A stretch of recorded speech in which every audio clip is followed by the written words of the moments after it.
आरोग्यमंत्री कोण? कसला फोन? अशा उद्धट आणि अहंमन्य वागणुकीने गडहिंग्लज नगरपालिकेच्या विवाह नोंदणी कार्यालयातील एका कर्मचाऱ्याने नागरिकांना काल प्रचंड त्रास दिला.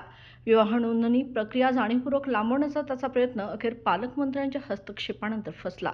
आजरा येथील एका गृहस्थाच्या मुलाचा विवाह जूनमध्ये पार पडला. त्याची नोंदणी करण्यासाठी आवश्यक कागदपत्रांसह प्रस्ताव गडहिंग्लज विवाह नोंदणी कार्यालयात दाखल करण्यात आला.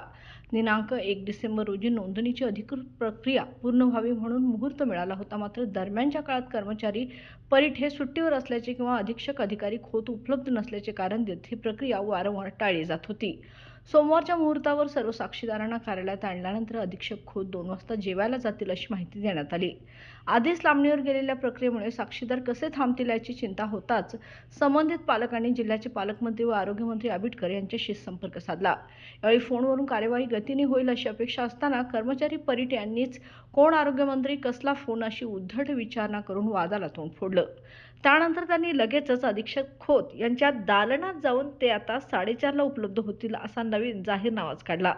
मात्र हा प्रकार पालकमंत्र्यांच्या स्वीय सहाय्यकांच्या निदर्शनास आल्यानंतर त्यांनी तात्काळ अधीक्षक चंद्रकांत खोत यांना कॉन्फरन्स कॉलवर घेऊन परिस्थितीचा जाब विचारला.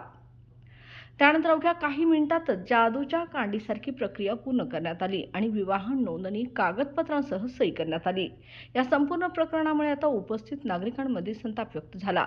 अशा प्रकारचे उद्धटहीन आणि असंवेदनशील वर्तन करणाऱ्या संबंधित कर्मचाऱ्यांवर कारवाई करावी अशी जोरदार मागणी आता नागरिकांच्या मधून व्यक्त होत आहे.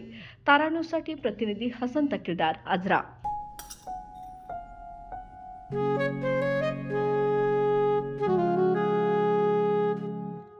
बाबा, आज येताना बासुंदी घेऊन या ना. अगं, कालच आपण आईचा वाढदिवस होता म्हणून आणली होती ना.